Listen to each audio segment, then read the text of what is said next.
Hello and welcome to a Celtic State of Mind. It is Friday afternoon. My name is Laura Bradburn and I am joined in something that's becoming a bit of a habit. I'm joined by Brian Degnan. How you doing, Brian? I'm good. I'm good. I'm down south now, and the sun's splitting the trees. So, if I'm being really honest about how I'm doing, I'm absolutely roasting because I've had to shut the window so the sound doesn't come in. So I'm sweltering. So I do expire midway through the show. It's probably just heat exhaustion, so don't be too concerned. Oh wow. That is concerning more for the fact I'll have to finish the show myself than for any concern for you, Brian, I have to say, but That's we'll fair. we'll get through it as much as we can. Thanks to everybody joining us in the chat. Can see you coming in just now on Facebook, Twitch, Twitter, YouTube, wherever you are. Don't forget, we asked this last week. If you could subscribe to the channel and give the video a like, that really helps us get out there and get to more Celtic supporters, which is the main aim of doing the show. So, yeah, if you can do that to help us out, costs you absolutely nothing except your valuable time. Got plenty to discuss. As you can see, we're going to talk a bit about Josef Juranovic. There have been some moves in the transfer market for him, but perhaps it's off because of other movements that the club who are interested in him are making, but we will discuss that a little bit later on. Brian, just if you would indulge me for a minute or so, I was going to talk a little bit about. I was at the Tommy Burns story last Saturday lunchtime with my uncle to see the show.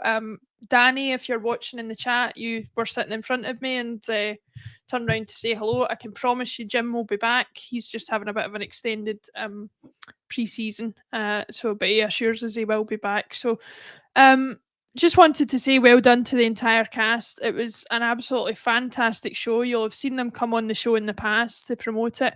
Unfortunately, the run is finished at the Kings and there aren't any plans for any further runs, but I would advise you, if they do announce any more, please make an effort to go, because if you're a fan of Tommy Burns, if you're a fan of that era of Celtic, or if you're a fan of Celtic at all, you're just going to find a lot in it for you. I'm not going to lie, the second half of it is not an easy watch for obvious reasons. There's a lot there that will trigger a lot of not so pleasant memories for people, but well worth it in any case to go and see it. And we really enjoyed it, as we always do when we go to these types of things. But Brian, we'll get on to the first talking point. I'm just trying to remember what we actually discussed before the show that we were going to talk about. Yeah, so we'll start with Juranovic on the strapline and his big club stance. Now, there have been rumours, obviously, that he's been connected with a move potentially to Spanish giants Atletico Madrid. Whether that's going to come to fruition, as you said before the show, they are also interested in a right back from Udinese. So it's a case of, I think they're got a finger in both pies, so to speak, and just waiting to see what happens as far as that's concerned. What are your thoughts on Juranovic and any potential loss that he might be if we were to go on and lose him in this transfer market? Well, I think you always lose a really good player, and I think Juranovic has been absolutely key for us last season. I think he's tailor made for that role within Angie's team. But one of the things that I think is an overarching thing is that the fact he's on a 4-year deal, we're going to get really good value from him if he does go. So if we do sell him, he's at a great age. If teams like Atletico Madrid run for him, it means there's other teams more than him. And you're talking a huge chunk of transfer fee comes in with that. Now, you've seen what Ange can do in quite a limited budget, and the sort of gems he's unearthed. So you've got to have faith that if Juranovic was to go and we got a huge amount of money in, that would be well spent. However, what you don't want to do, if you're going to, it's almost that feeling of, if you're going to lose Juranovic, you want to lose him just now. Yeah. You don't want to lose him 2 days before the season starts, or after the first couple of games. You want a replacement in and to hit the ground running.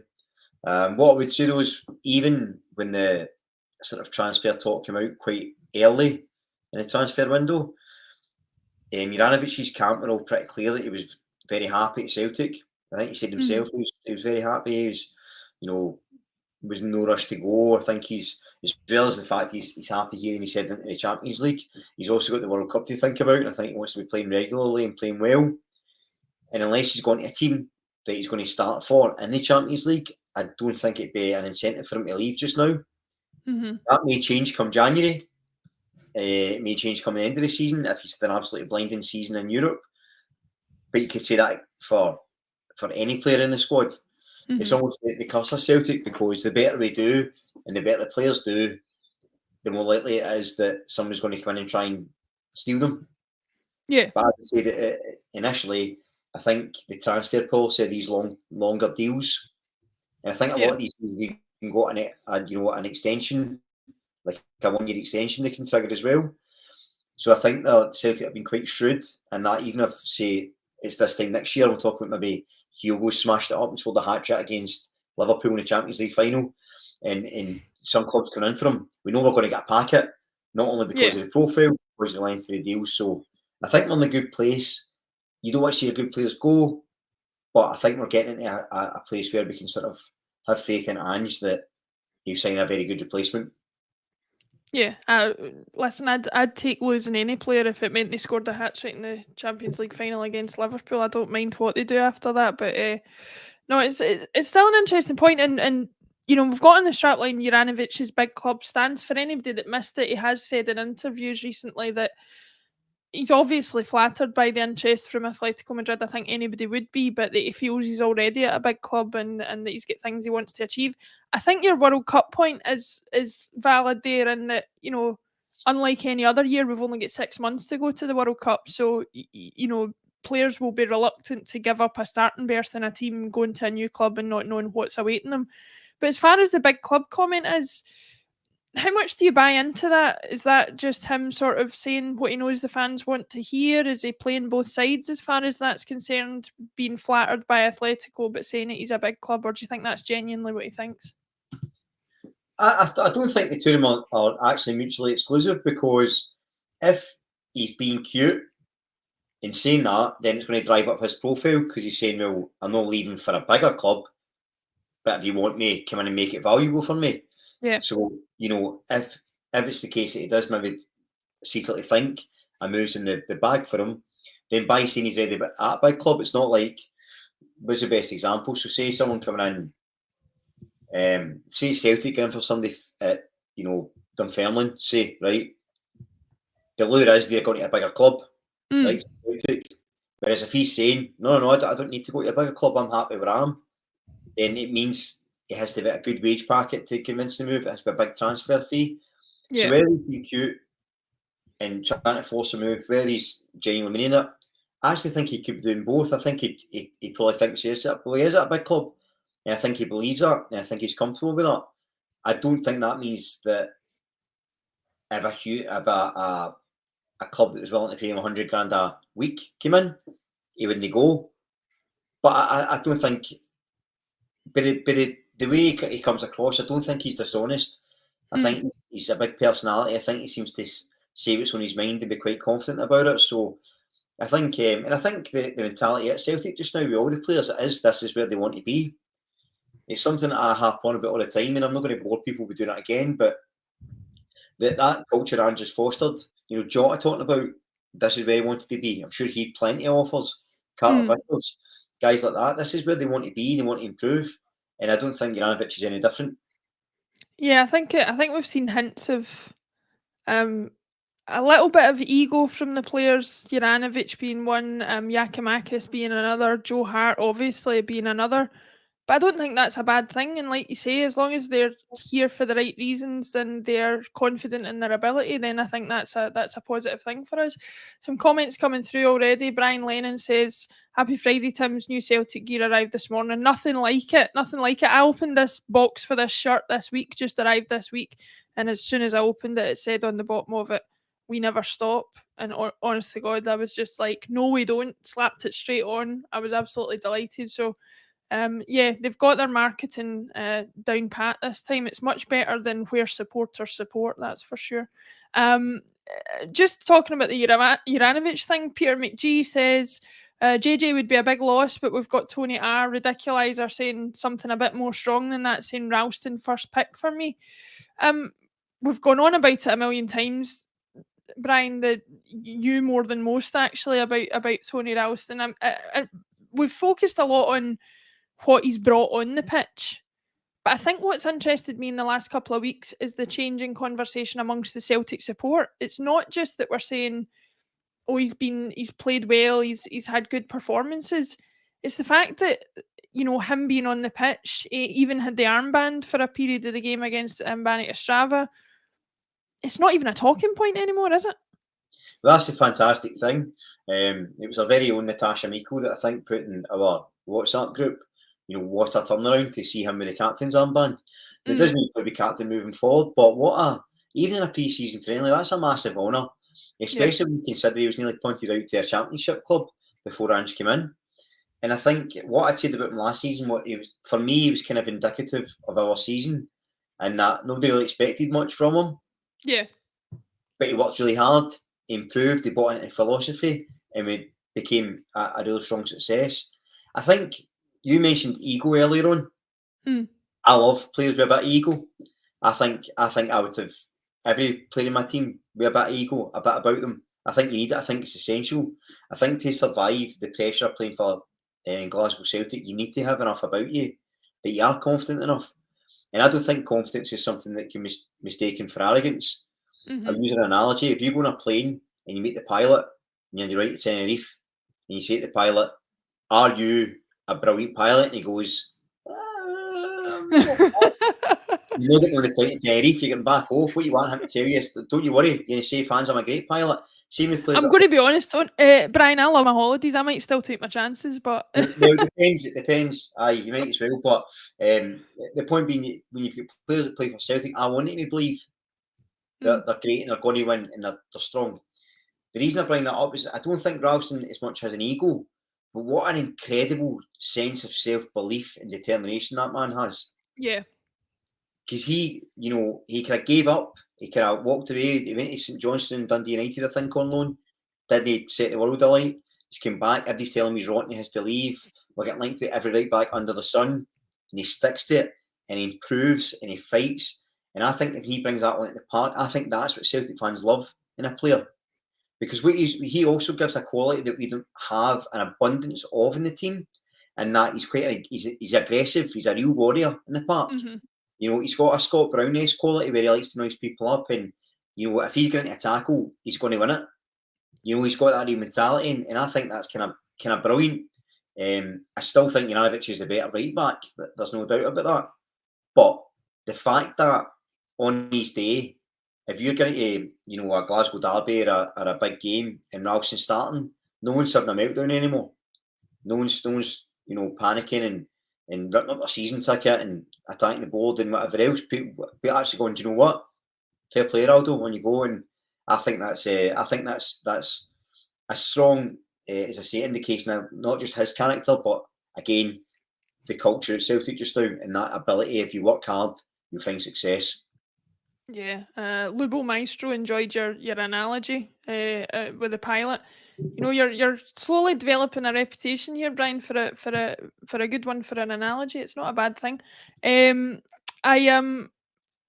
think Ralston for me is just, you know, there's a lot of players. I sometimes think that players who, don't get me wrong, a player who comes into the team who, you know, hits the ground running, say a Kieran Tierney type, who never really puts a foot wrong and then embeds himself in the team. There's merit to that. I get that. But somebody like Ralston, who's had knockback after knockback after knockback, is still there and is still as keen to be a Celtic player as he ever was. I think there's a lot to be said for that as well. And like you say, we've talked about mentality, arrogance, confidence, whatever you want to call it. It's definitely something to value in him, because I think you can look at him and say, well, he can take a knock and get back up from it. And then that's a valuable quality to have in any walk of life, not least playing for Glasgow Celtic. So it'll be interesting to see what's... Sorry, on you go, Brian. You need to be so mentally strong, you know, and I think a player that is maybe a bit underrated in terms of his mentality is Greg Taylor as well on the other side. Because Greg, I don't think he's a bad player. I think he's a good player. I think he can play great on occasion, but I don't think he's a great player. And I think, we do need to improve at left back, and hopefully the Argentinian boy will. But the point is, Greg Taylor's attitude is incredible as well. I've been at Parkhead when he loses the ball or doesn't pass it quick enough, and he does get slaughtered, but he gets on with it and he fights. And Nelson's got that quality. James Forrest, another one, he gets slaughtered at times, but he's got a real winning mentality. And that spine of the team and having that, even if they're not the first choices anymore, is so important to having that squad, especially for guys coming into that. So if guys are coming into that mentality, and you've got guys like Giacomakis up front, who everyone loves, a big man. He's absolute class. That's infectious. Jota said it. He said he fell in love with Celtic, but I think they also fall in love with the squad mentality. And if you've got a winning mentalities aren't throwing your hands up and blaming everybody else and storming about and being in a huff. Winning mentality is looking at yourself. How can you improve, make a mistake and still keep going? Our very own Tony Haggerty, who isn't here today, had said that about Kyogo, and I think he was kind of roundly criticised for it because Kyogo needs to be more clinical because he misses a lot of chances. And he's right, he does miss a lot of chances, but it doesn't matter how many chances he misses because he will score. Yeah. He's not strong mentally, and he misses that first chance, his game's gone. You can't have that at a club at Celtic, and guys like Ralston, Taylor exhibit that, I think, sensationally. Yeah, Joe Hamilton in the comments says Greg Taylor leaves it all in the park. I think like what you said, I don't think anybody here is saying that we've got, the Scottish Roberto Carlos in Greg Taylor, but we've certainly got somebody who's putting in a shift and certainly has enough ability in the domestic game to be a solid left back for us, even if the step up to Europe might prove to be a bit too much for him. But I think he's certainly a great second choice behind Barnaby, who hopefully will prove to be an effective left back. I trust that Ange saw in him what's required, and so we'll see how that goes. Moving on to during the week, obviously we had the friendly against Banik Ostrava, won the game 4-2. I'm quite encouraged, I have to say, by the way that we're free scoring in the games, and everybody's contributing with goals. We had goals from Giacomakis, O'Reilly. I think Kyogo scored as well.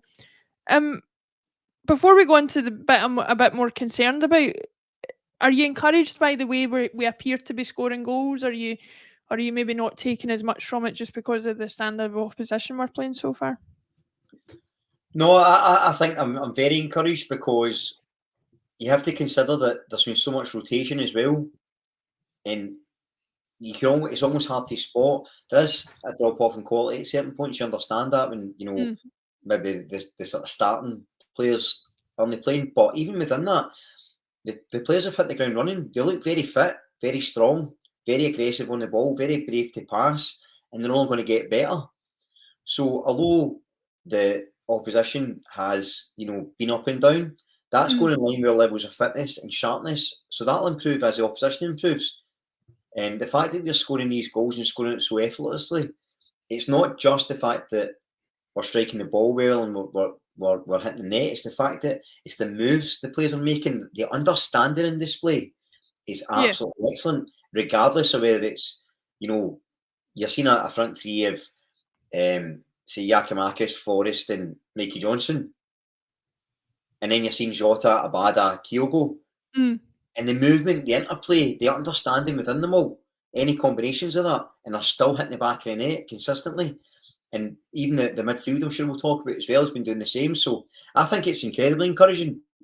Now, I always sound hyperbolic because I'm quite an excitable guy. I'm a kind of sunny side up fella, right? But I think the proof's in the pudding because there's reason to be excited. Yeah. Because you can, in my opinion, I don't think from the last game we played last season to where we are now, I don't think there's actually a huge drop-off considering we're just in pre-season. And I think that's quite incredible because generally in pre-season we can be murder. Yeah. Right? I mean, last year was slightly different because Andrew was kind of assembling. It was all very patchwork. In previous seasons it's been difficult at this stage. Whereas I think actually we're looking really strong and really fit and really sharp. And I think it bodes so well for the season ahead. I think it does. We'll move on to midfield, as you said, in a minute. But one thing I'm really, really excited about, everybody praises Kyogo, and quite rightly, he became an instant hero when he came into the club. Yeah, Georgios Giacomakis had a bit of a slower start, but I have to say, from what I've seen this pre-season from him, from what I saw at the tail end of last season, he has proven to me exactly how he became the goal machine he did in Holland. It was a thing we were all concerned about, that it seemed like an anomaly of a season when he came in. But I think what I'm seeing there is a real guy who has a belief in his ability and a real goal scorer on her hands, that I think getting a full season out of him, a full pre-season and then a full season, could, give us a lot to be encouraged about, and maybe help us get that stronger start this season than we had last season. Do you think I'm being too hyperbolic saying that? No, not at all. I totally agree. I think I don't want to say, I backed him for the start because I knew best, but I did back him for the start. But I'm going to say it. But it's not because I know best. It's just that I had a feeling about him when I saw him, and his first couple of games, he wasn't great, to be fair. But I just felt like, and I think it was Al Morrison, who's sometimes on a Friday, and he spoke about how him and Kyogo, although they're both very different players, they actually fit into the system very much the exact same. And if you look at what Giacomakis offers, the way he's pressing about, he's so aggressive with it. So his movement's not sharp as Kyogo. He doesn't run as fast, but he's always in the right place at the right time. That first touch finish for that volley for Alson's cross the other night is absolutely exceptional. And he's got this brilliant way of, like, he uses their defender as a leaning post. He steadies himself. And he's a bit of a wind-up merchant as well. He's always kind of in people's ears and putting himself about. And I just think that when you've got a guy like him up front, you're really confident, and it goes back to my other point, and then you put Kyogo in and you're just as confident. We've not been in a position like that for a long, long time at Celtic. And I think those two guys, in the way they integrate, with whether it's Jota or whether it's Abada or Maeda, it doesn't matter. They're still getting the same results. And I think that it just goes, again, this is always a bit of living for Ange, but it goes to what he offers as a coach and how good a coach he is. So these players, slightly different players, still fit in the system seamlessly. And you think about it as well, Laura. Say, for instance, even if you're a Champions League calibre defender and you've been trying to mark Kyogo for an hour, right, which is no easy feat by any means, and then big Giacomakis comes on, dang it, shut off and score a goal and shout at everybody. I don't care how good a player you are, that's a terrifying prospect, and it's such a good weapon to have in our arsenal. And I think you kind of touched on it there, but I think they both test defenders physically, but in different ways. Kyogo is making runs everywhere. He's going to have defenders on the turn and chasing him down, whereas, Giacomakis in most cases has a more direct physical approach where he's going to impose himself upon you. And I think the variety in that allows us to have those options. I know that Ange famously said back at the start that plan B was plan A but better, but I do think he is, that was maybe just a slogan to throw at the journalists, but I do think he's showing that he likes a team that there is a bit of variety of approach, and I don't think there's a more obvious example of that than the contrast and the similarities between Giacomakis and Kyogo. It'll be interesting to see.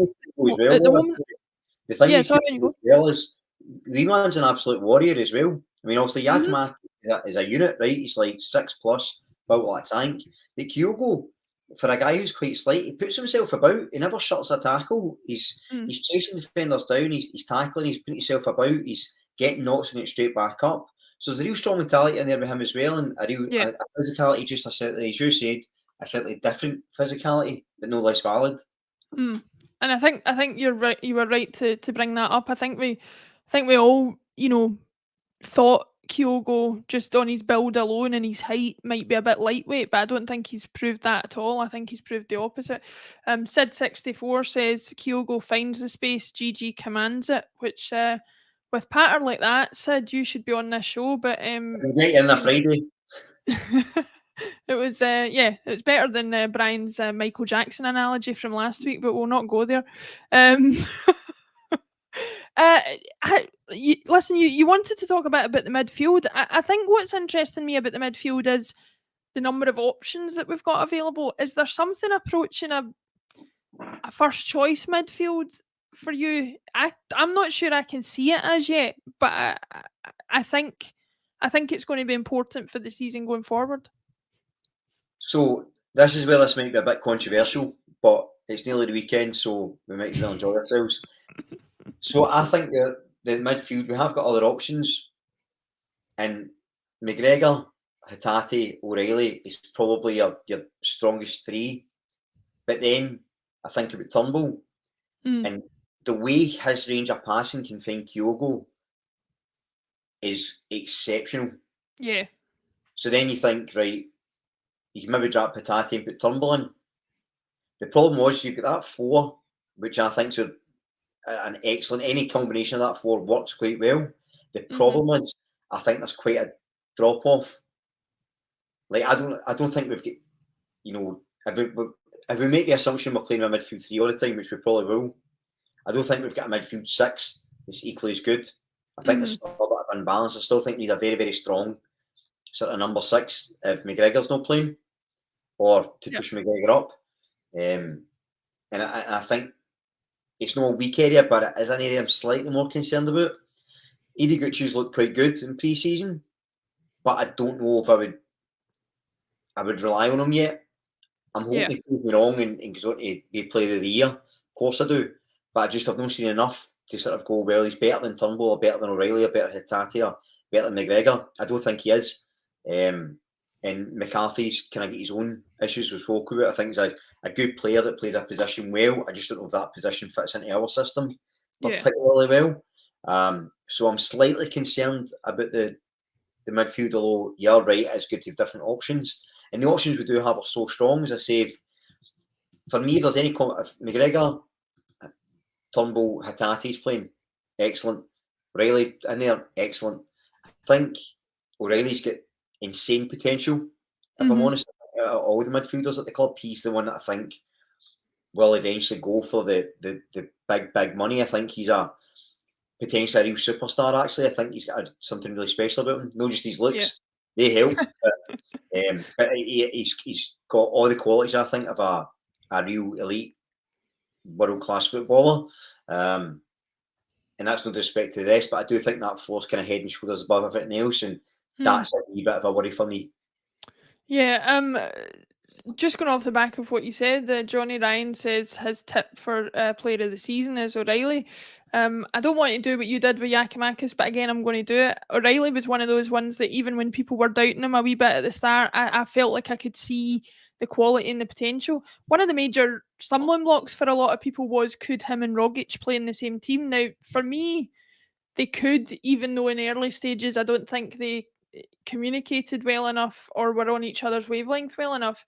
That's obviously a hurdle, if you like, that's out the way now with Tom Rogic not being part of the Celtic squad going forward. Do you think that maybe gives O'Reilly a bit more freedom to play with the potential and the skill and the freedom that you mentioned before to get up to those heights of potentially being world class, like we talked about? Well, I think the thing that O'Reilly and Callum McGregor kind of have both the same problem and the same sort of the thing that makes them special. That I think Matt O'Reilly's both our best number 10 and our best number 8. And I think McGregor can be our best number 6 and best number 8. So within that gives you, so say Turnbull and O'Reilly are playing, I think O'Reilly can slightly switch dynamics, slightly switch roles. Same with McGregor's in, he pushes forward. I don't think that changes too much. And I think he's smart enough and clever enough as a footballer that he can understand the strengths of the other players and where he fits in best. One of the things I spoke about before was I think his defensive capability is really underrated. He's got a real knack of sort of nipping in and taking the ball. He never slides in. He doesn't seem like someone that tackles, but he seems to sort of nick the ball away quite a lot. Yeah. You know, he does work really hard as well, tracks back. He's quite a big guy as well. I think he's like 6'2" or something like that. So he's got a presence. And of course, he's got that. He's almost got a wee bit of Joe Ledley about him in movement, but I think probably better than Joe Ledley without any disrespect to him.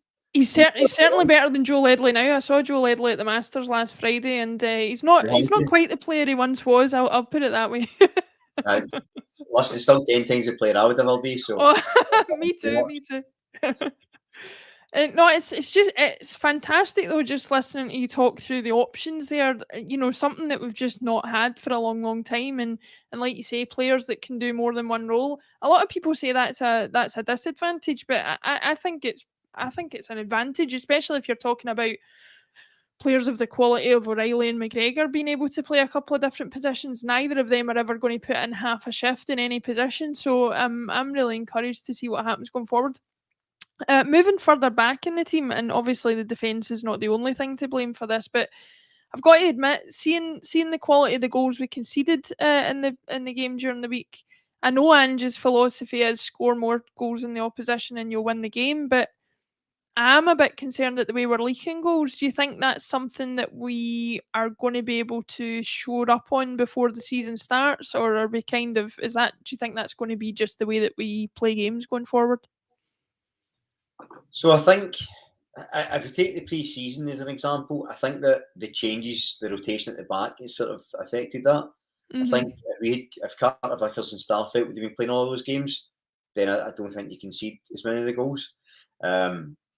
Although I know Carter Vickers gave the dodgy pass back for Joe Hart, but I'm not too concerned about that moving forward, because I think Ange said the only players he doesn't tend to rotate are his centre halves. He likes a real strong partnership. So I think whoever starts that will keep it. The high risk, high reward thing is something that you're going to have to deal with. You can't have both. I don't think you can play sort of so attacking and so aggressive going forward and never concede. I think something's got to give. I do have slight concerns that he thinks Joe Hart's our new left centre back we've been asking for, because the big man's been playing so far up, and that's fine if you're absolutely solid and don't give the ball away at any point in midfield. Mm-hmm. So that's the playoff. That's the sort of a big if. It's a big if. But domestically, I'm not too concerned. But in Europe, if there's a nervous pass, I think we'll get punished. However, the flip side of that is when we, sat here, I think it was when Dana Orowicz said that Ange doesn't worry about the defence. Tony Haggerty's seed nearly blew off. And we saw that's not actually quite accurate. It's just maybe the perception's more in it. And so I suspect that, although Ange's saying he wants Joe Hart to be a bit more active and a bit more aggressive in play, I think it will be tempered with the understanding the team has to also help out in defence.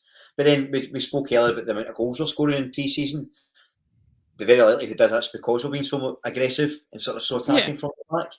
So then if you take that away, you take the goals away, and in which case you've still got the same problem, because you can always get any team in the world can concede a goal.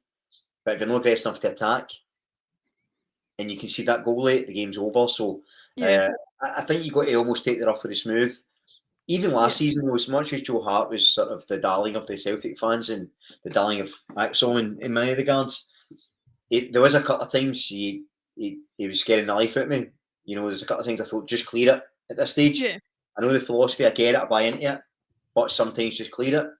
And I think that's just an aspect of the way we're going to play that we need to live with, because as we said at the start, the amount of goals we score, the amount of attacking flair we show, I think kind of levels that out. Yeah, we'll come back to the Joe Hart thing, because I did want to talk to you about that, but it's amazing the different comments coming in from people. Douglas Kane says defence is woeful just now, is allowing players in behind them, but Gary Melrose raises a decent point, which is, Laura, our defence sorted that out last season, but that defence hasn't played yet, CCV and Starfelt. That's probably a decent point, isn't it? I think you mentioned earlier that, we're not always playing the players you expect to start, so maybe some of the results and some of the way that we're playing isn't actually representative of what we're going to be doing as a team. No, and the other thing to remember as well is we've kind of consistently, and I know Ange hasn't actually said it, but the assumption's been that we are looking to strengthen at centre-back. So, if there's an area of the squad that's a wee bit weaker just now, it's the one that needs strengthened, right? Yeah. There'd be no point saying, we need to strengthen centre-back if we want to scoring goals. So it's logical that there might be a wee bit of fate at the back if we don't have Starfelt and Carter Vickers playing. I think I've been a big advocate of Boston Law. For last season, I thought he could play, but he did look, he said he'd lead in his boots the other night, and I don't know if that was youth or he struggled a wee bit. But again, that's maybe because he's so young. And the other thing as well is Julien, I should say, he was bombing up the park like he was in the box made often in the Yakimakis the other night. and I don't know if he's trying to put himself in a shot one day, or he's just trying to get impressed, but a lot of time we were left exposed because of that as well. So yeah, there's a lot of mitigating factors around, and I think, look, if you're going to concede goals and have wee mistakes, I think it starts in pre-season. I think that's a safe place for it. I don't agree the defence has been woeful. I think that's harsh. And I think even if we don't get this sort of world-class centre-back in we want by the first league game, I still think we're comfortable enough domestically. If we get to Champions League and it's, say, Stephen Mills partner Carter Vickers, if Starfelt's not fit by that time, that's more of a concern. But I think there's no need to worry about it. I think maybe things are going to be a bit too well and we're not used to it and we're kind of looking for gaps. Yeah, that's just the mentality of a Celtic supporter, isn't it? These are the good times. When are they going to go wrong? But hopefully they'll last for a bit. Touching on the Joe Hart thing, it's actually a story that's been picked up, I think, in the press, and the extract I'm about to read out to you is from the Glasgow Evening Times, but I actually found it on 67 Hail Hail website. Hamish and the guys over there do a lot of great written content, which I highly recommend if you're interested in reading as well as listening to Celtic. Come to us for the podcast and go to them for the written stuff. That's fine. But Ange apparently told on being questioned about the high positioning of Joe Hart, like you talked about, he says, Joe and the goalkeepers are getting used to our game plan. Last year, he came in pretty late and we didn't have a chance to work on a lot of things. It depends on the context of the game. There was a couple of times... sorry, that's somebody else. But yeah, there were a couple of times he got caught out, but that was because of our sloppy passing. There was no denying that we want to be an aggressive team. To do that, it means everybody needs to be that bit more aggressive, and Joe or whoever our goalkeeper is needs to be part of that. Listen, I'm not one to question Ange. Heaven knows he's a better football coach than I'll ever be. He knows more about the game than I'll ever know, but this goalkeeper thing does still make me a little bit nervous, if only because I get the logic behind a high pressing goalkeeper when we're in possession and making himself available for passes and distributing the ball in a good way as well, but he seemed to be occupying that high position even when we weren't in possession the other night, and I think that's where I get concerned, is because, again, going back to Dan Orlowitz, one thing he did say was that if we come up against a team who can hit a ball from long range, you leave yourself vulnerable to conceding goals, and that's something that would concern me. I mean, far be it from me to question Ange on something, but what's your opinion on the high position of the goalkeeper when we're out of possession? To me, that feels a little bit like just inviting trouble if you've got a player in the opposition who can take advantage of it. Possibly. I think the key quote in that segment you read out is when I said it depends on the context of the game.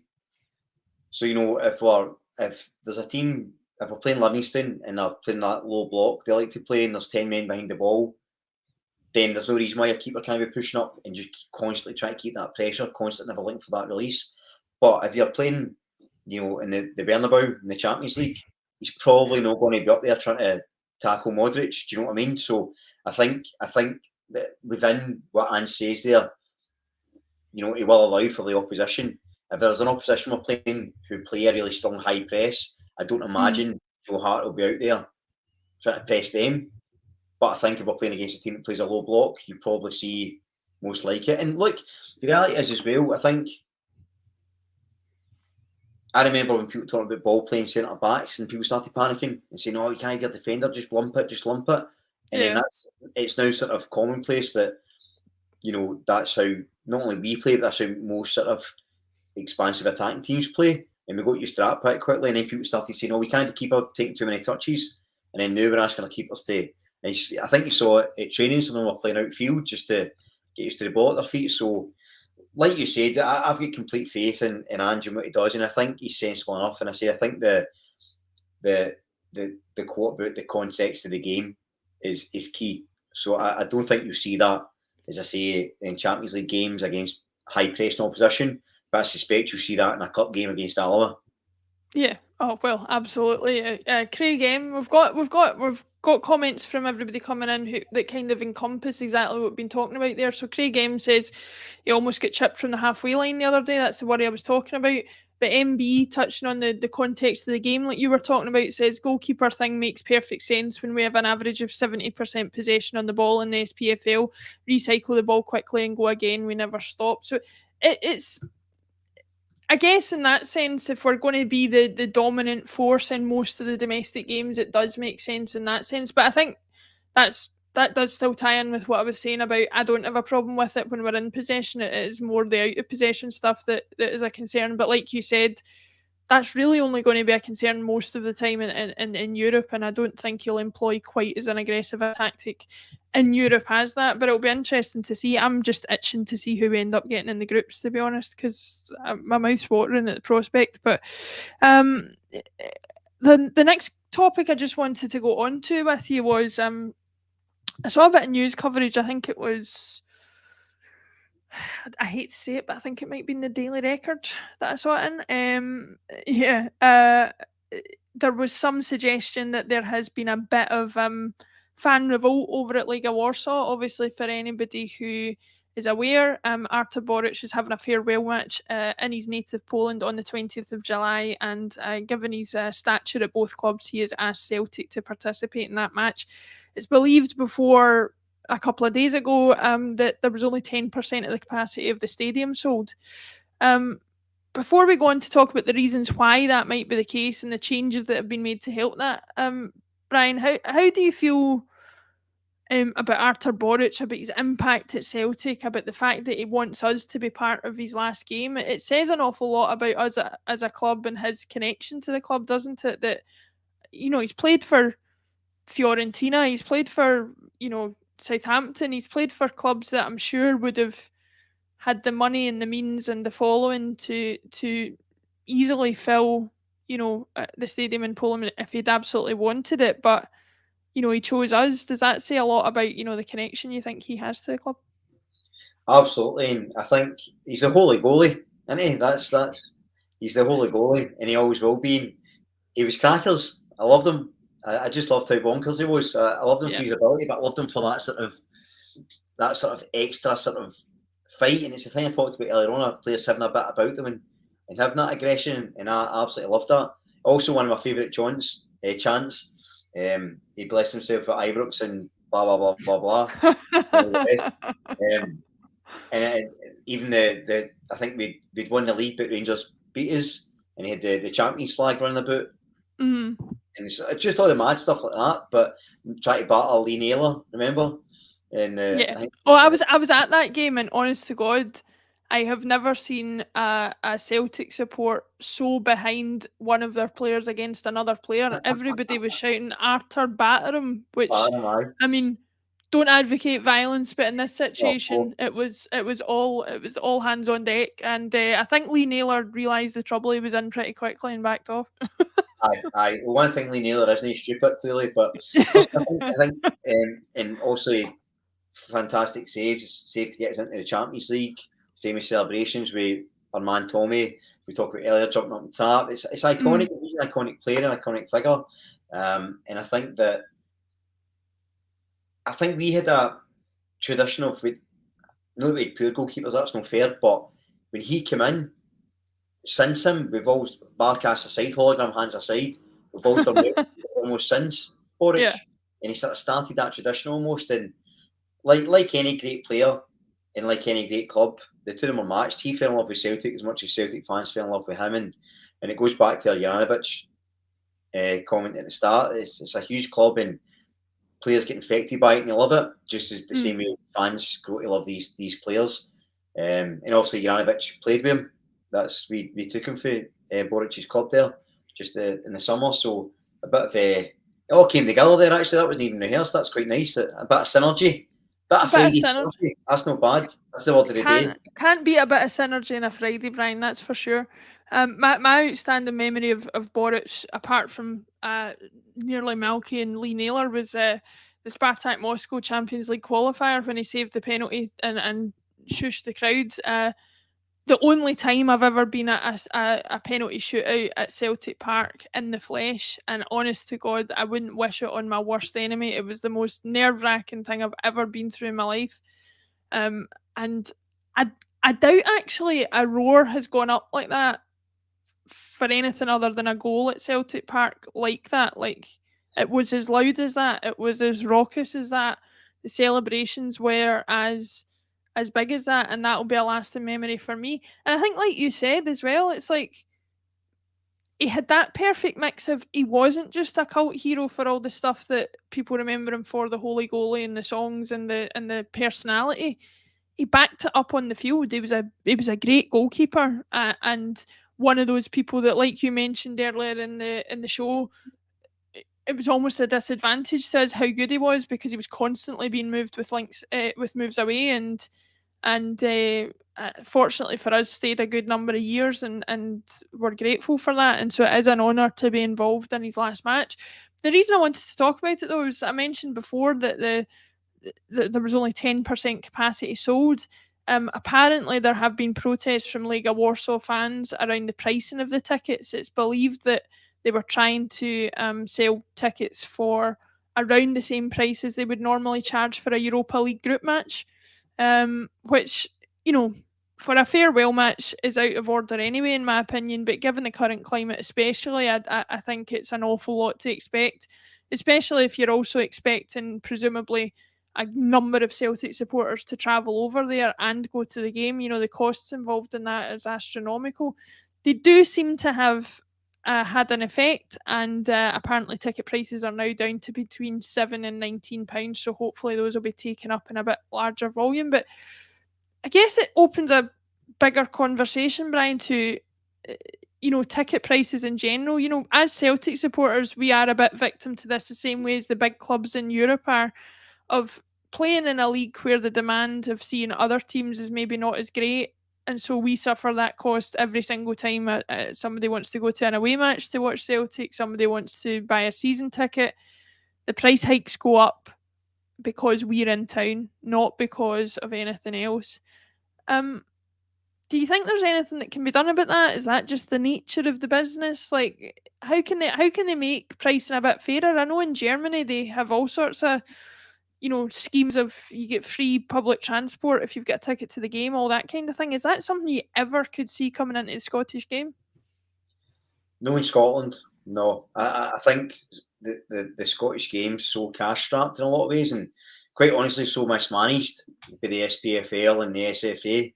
We'll not get started on the lack of management in terms of sponsorship and stuff, because we'll be here all day. But it's Friday, and I want to be positive. But I think they'll always try and be as greedy as possible. And I think, without getting political, our boy Mick Lynch would tell you that the people up top with the money are the ones that take it off the people that don't have it and expect them to fork out for it. I think ticket prices in football, it's a bigger point, but I think that they are too expensive. Football's supposed to be this game that connects everyone. And the beauty of it is, it doesn't matter if you're rich or you're poor, you're working class, you're upper class, whatever you are. Yeah. You go and watch a game of football and enjoy it. And now there's a lot of people over the world being priced out of that. And I think that's tragic, and I think it's really sad, and I hope it will change. But in Scotland, I can't see it changing. I think in England, I've got friends that are, one of my mates is a Wolves fan. Mm-hmm. And they're not too bad in terms of pricing. But again, they go to certain grounds, it's astronomical. Go to the Emirates, it's costing an absolute fortune. And, the league, the fans were right to protest, I think, especially the expected change, because you got to stick together in these things, and you've got to say, no, enough's enough, we're going to stand together. If I can be slightly critical of Celtic, I don't think that would ever work if fans done it here, because there's always going to be enough fans to fill that stadium. Yeah. If 60,000 fans went and strike tomorrow and said, I'm not going back to Parkhead till ticket prices are £15 max, another 60,000 would just fill it anyway. Oh, aye, they would dip into the waiting list that is So already a couple of years long at this point, and find people. Yeah. so it's the beauty of being such a big club, but also the sadness in it, and that, you know, and you see it at teams in England and Man U, you know, when they were talking about the fans all boycotting when they were doing that European Super League, they would still just fill it with tourists anyway. It's all tourists that go. So, as I say, yeah, it's a sad indictment of affairs at times, because the game is something we all love so much. But I do think, you know, hard-working people are priced out of it.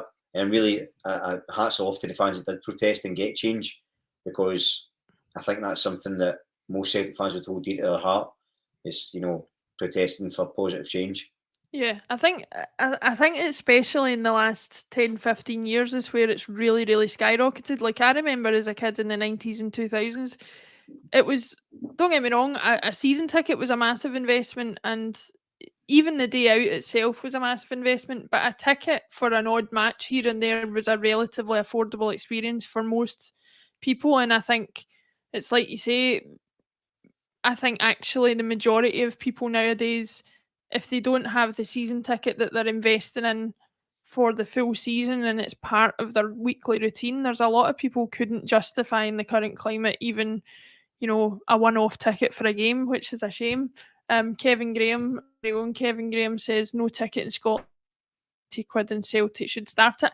I would be totally behind that. I think, you know, a standard price ticket, no matter who your opposition is, with maybe a slightly raised one for Europe and Champions League would be a fantastic idea. I don't know that it's something that's going to come in, especially after, you know, 2 and a bit years or 18 months of no fans. They're probably trying to recoup their costs as far as that's concerned. But you know, we'll see what options are available as far as that's concerned.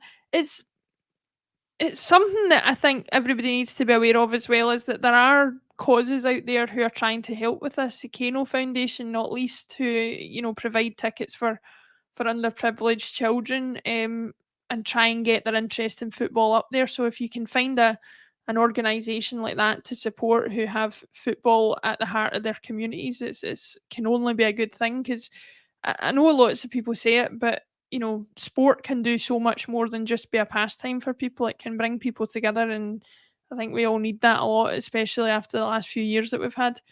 I'm not going to lie, Brian. I've kind of ran out of talking points, and we've got 8 minutes to go. Oh So no! I'm going to. Sing song. Is it Acsom karaoke? Is that what we need to pass It is Acsom karaoke. Give us your best. No, what I'm going to do is, because I raised it in the chat, and there was a little bit of chat going on about it. I'm going to ask you, and this is on the spot, everybody, so don't blame Brian if he can't think of anything off the top of his head. I'm going to ask you to name who your ideal 3 Champions League opponents would be in a group stage, given that we are hopefully leaning close to the draw.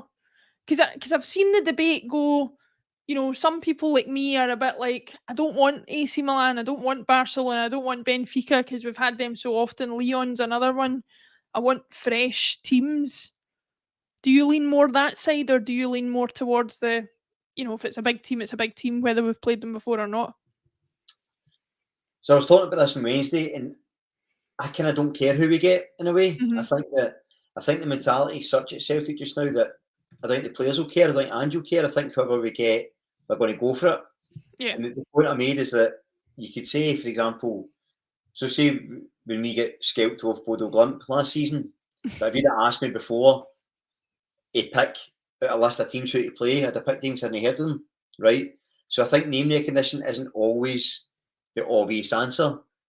Do you know what I mean? So I think I'd rather have the sort of more glamorous ties, or maybe a mix. So I think I would have Real Madrid. I think that would be good, because it's something that we've not had. Yeah. And I think that the players would thrive on it. I think going to the Bernabeu would be, or the Bernabeu, or however you want to pronounce it, would be excellent. I think that'd be a real good adventure. I want an English side as well, because I think they're always good games. Liverpool would be the marquee game, probably, but I mean, can you imagine that about 8 each, wouldn't it? That would be insane, that game. That would be crazy, yeah. It would be great to see, and be a great occasion, and you know, the Scousers are always good crack, so I would like that. And then maybe, I think maybe someone like Salzburg or something like that. Mm-hmm. You know, a team like that where it's going to be a real footballing test because they Yeah. play, I think, in a way that kind of mirrors what Angie's doing at Celtic. So that would probably be the three I would pick. Yeah. But I mean, I see that now where I'm sitting in my house Friday afternoon, it's sunny outside, and I'm in a good place. The night before the games, I'd probably say, give me an easy one. I just want an easy one. I just want an easy time because I'll be panicking and nervous. But that's probably who I would. I'd like a few glamorous ties because it's been so long since we've been in the Champions League and in the group stages, and I think we want to just enjoy it and test ourselves. And I would rather see us go down swinging against an excellent top tier team than somebody that's not that big a name and we kind of struggle or maybe scrape through. Or it's, do you know what I mean? I think I would rather wait for it, seeing seeing where we're actually at, because I expect us to dominate domestically. So I want us to go into Europe, go into that group stage, and just go for it, engage, and that gauges where we're at. So that next season we can be even better. I've said before, I just want us to see sort of progress in our play in our European adventures. And as long as I see that, I'll be quite happy. Yeah. Gaz is maybe showing my age here, says we've drew Leon only once this century in 2003. Maybe my mind's playing tricks on me. I would swear it was more than that, but I'll take your word for it, Gaz. I've got to say, Real Madrid is my pick as well, if only because, like you say, we've never really had them. It would be a chance to welcome the European champions to Celtic Park, which we don't get to do very often, and really test ourselves against a team that, you know, you can't deny is the best of the best. Another one that would be interesting for me, and I've seen a couple of people saying it, I'm not sure if they're actually in it this year or not, but Dortmund is another one for me, if only because I think the away trip would be absolutely class. They're a club that, for my own personal reasons, I've followed for a number of years. And also, they were rank rotten against Rangers last season, and they've not got Haaland this season again. So, There's an example, right? So there's an example of my point. So Borussia Dortmund, on paper, you go with Dortmund, but actually, you know, they were proven beatable last year and they've lost their star man. So that actually might be a good draw. That's why I'm saying the big names, not necessarily the hardest opponents. Also, the cheating answer's Frankfurt, innit? Get them on. That's a wee bit like, but then that's a wee bit like playing Grand Theft Auto and putting Infinite Lives on. Invincibility, because it's dead easy and do you know what I mean? I'm not saying dead easy, I'm being flippant, but I think the danger of that is we got a team like Frankfurt and we were all shouting about it and cheering and they battled us. So but that's the thing. Polymorphous says here Frankfurt would be ideal because they've obviously ended up, I think, in pot one because they won the Europa League. So you're missing out on a lot of big names and potentially giving yourself a good chance. But the team from pot two are going to be nearly as good anyway. So are you just, you know, missing out on a glamour tie for the sake of, you know, a forlorn hope that you might get through? And again, you just because it's a team that's on paper that it's an easier draw, the reality is that's not always how these games pan out. You know, and I think that not that I'm a sort of spokesman for Celtic fans, but I just think we should just kind of enjoy who we get, hope we get the glamour ties, make the most out of it. And the thing is as well, see if you get a result like a Barcelona at home or an AC Milan at home and you beat them, that feeling is unlike anything else. You know, I was with Jared from Celtic Down Under's podcast a couple of weeks ago, and I said one of my favourite ever games as a Celtic fan is when we beat AC Milan 2-1 at Parkhead. They were European champs at the time. Scott McDonald scored the winner. That's one of the most amazing feelings ever. And you don't get that as much if you beat a Benfica. Well, you're happy on the night because you got the result. I think the memories, these kind of iconic games that are going to last forever in your mind are your huge teams. If we were to beat Real Madrid at Parkhead, say, this season, you'd be talking about that in 50 years. Do you know what I mean? That's the sort of importance of it. So I've got that sort of, you know, Paul always says me and Kev are the sort of romantics. We're certainly hopeless. I don't know if we're hopeless romantics, but it's funny that you say that though, because like I did a bit of coverage of the 2012-13 season earlier in the summer, And the reason I did it was primarily because I wanted to talk about the beating Barcelona in November of 2012. Now, I couldn't have told you before I did a bit of research before the show that we actually ended up getting to the last 16 that season. Like, I didn't even remember. It was just, Juventus beat yeah. us didn't they? 3-0. Yeah, so I couldn't even have told you we made it out the group. It was that memory of that one game that stuck out, and that's what you're looking for. To bring you on to that topic, what camp are you in? It seems to split into two camps. There are some people who want third place to drop into the Europa League. There are some people who want to go as far as we can go, test ourselves against the best, even after the group stage, and hopefully get into the last 16. Where do you think the benefit lies for Celtic in that? Just when you said when you started talking about being camp there, I thought I was going to get a hiding off you. I thought I was going to get slagged off. But no, what camp they're falling in. I always want to aim high. I would take the last 16 over an extended run in the Europa League, if I'm honest. I just think the visibility it provides the club, and I think to be considered one of the best 16 teams in the whole of Europe, when you look at the finances, you look at the standard in other leagues, I think that would be an incredible achievement for me. I think Europa League, in saying that, if we're in Europa League, you might fancy us if we get a good draw to go quite far. But I still think unless you're winning Europa League, the last 16's better. If that makes sense. I think that's more of an achievement, just given the scale of it. I just hope we don't, it's always hard to see get knocked out of the Champions League, going into Europa League, get knocked out of that, into Conference League, knocked out of that. That's when it starts to. If you're going to get knocked out after the big guns at the top, it's hard if you drop down a wee bit. But again, if I'm going to get knocked out, I want to get knocked out clean. I don't want to be staggering and stumbling and if you're going to get knocked out, you want knocked out off Mike Tyson, no Mr. Bean. You know what I mean? Yeah. That's kind of where my campness is. Urban Culture's asking what's growing in my garden. I've got a terrible habit. I sort of drift away when I'm thinking about something, and it just so happens I'm facing my window. So I'm not spying on the neighbours. If any of my neighbours are watching, I promise. And I'm not looking at the washing. It's just a bad habit I've got. So apologies. I thought Paul was out your window telling you what to say. No. It's like what do you call him, John Cusack in that film? He's got his stereo and he's got his wee bits of care. He's on that side. Just give me my notes out there. Paul, wrap it. That's enough. We're done. I know Joe Hamilton says last 16. Mark Fairfield says last 16. I think most people are coming down on that side of things. Aim high and what is it they say? Aim for the moon, you'll fall amongst the stars, and that's hopefully what we'll do. Brian, thank you for joining me. As it turned out, we did all right for time, so I'm quite pleased with that. We can always find something to talk about with Celtic. Thank you for joining me. Thanks everybody in the comments. Comments have been great today.